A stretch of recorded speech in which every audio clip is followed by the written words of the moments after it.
Brain stroke లక్షణాలు గుర్తించడానికి be fast అనే ఒక న్యూమోనిక్ని గుర్తుపెట్టుకోండి. బీ అంటే బ్యాలెన్స్ ఇష్యూ. అప్పటి వరకు తిన్నగా ఉండి నడుస్తున్నప్పుడు సడన్గా బ్యాలెన్స్ అవుట్ అవుతున్నా. ఈ అంటే ఐ ప్రాబ్లం. అప్పటి వరకు విజన్ బాగానే ఉండి సడన్గా ఒకవైపు కనిపించట్లేదు, లేదా ఒక వస్తువు డబల్గా కనిపిస్తుంది.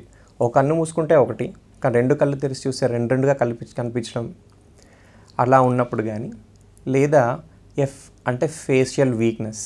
మనకి ఈ అన్నప్పుడు కానీ నవ్వినప్పుడు మూతి రెండు వైపులా సమానంగా కాకుండా ఒకవైపు వంకరపోతుంది అనుకున్నప్పుడు మనం స్ట్రోక్ లాగా గుర్తించాలి. దాంతోపాటు బీ ఫాస్ట్లో ఏ అంటే arm weakness.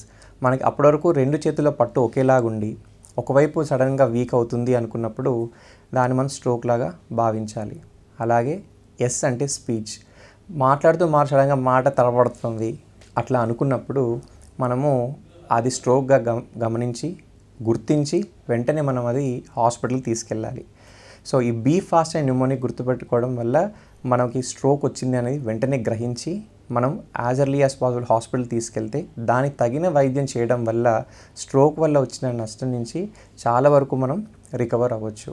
So be fast గుర్తుపెట్టుకోండి. B for balance, eye problem, facial weakness, arm weakness, speech.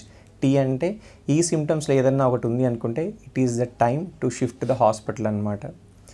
So ఈ స్ట్రోక్ సిమ్టమ్స్ అనేవి మనకి బ్రెయిన్లో క్లాటింగ్ వల్ల కానీ లేదా బ్లీడింగ్ వల్ల కానీ అవ్వచ్చు.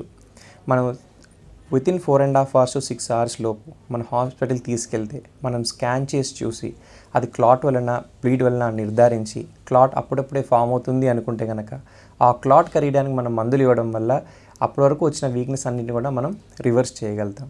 ఇంట్లో మనకి వెంటనే గుర్తించే విధానము నేను చెప్పినట్టుగా బీ ఫాస్ట్ అండ్ న్యూమోనిక్ పెట్టుకోండి. అప్పటి వరకు నార్మల్గానే వ్యక్తి సడన్గా నడవలేకపోతున్నారు, సడన్గా మాట తడబడుతుంది, సడన్గా మూతి వంకర వెళ్ళిపోతుంది, ఒక సగం శరీరం మొద్దు బారినట్టు కానీ ఒకవైపు కాలుచే పట్టు తగ్గినట్టు కానీ అట్లా ఏమన్నా అన్నప్పుడు ఇది తినడం లేట్ అవడం వల్ల, నీరసం వల్ల, లేదా నిద్ర లేకపోవడం వల్ల అట్లా అనుకోకుండా వెంటనే డాక్టర్ సంప్రదించి అది స్ట్రోకా లేదా నిర్ధారించిన తర్వాత తగిన చర్యలు తీసుకుంటే మనకి ఇబ్బంది పడకుండా ఉంటుంది.